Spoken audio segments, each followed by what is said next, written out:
Assalamualaikum warahmatullahi wabarakatuh. Salam sejahtera dan salam Malaysia Madani.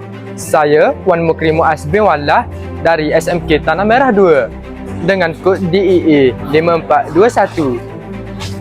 Saya berasa amat berbesar hati kerana diberi peluang untuk memperkenalkan diri saya sebagai calon pemimpin murid Malaysia. Rancangan Pendidikan Malaysia memperkenalkan 5 ciri murid sejahtera.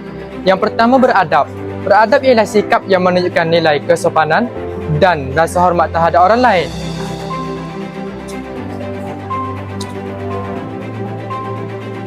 Yang kedua, berilmu. Murid yang berilmu mempunyai pemikiran kritis, kreatif serta mampu mengaplikasikan dalam kehidupan harian.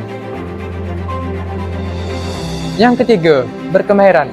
Berkemahiran merujuk kepada kemahiran teknikal, praktikal, insaniah dan kemahiran masa depan untuk menghadapi dunia kerja. Keempat, berdaya tahan. Berdaya tahan bermakna cekal dari segi fizikal, mental dan emosi serta mampu menghadapi cabaran tanpa mudah putus asa. Yang kelima, berkeyakinan. Murid berkeyakinan mempunyai kepercayaan diri, berani mencuba dan berpegang teguh pada nilai rukun negara.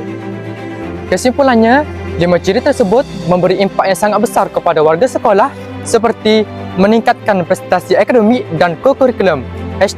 #Saya terpuji, kejayaan dikecapi.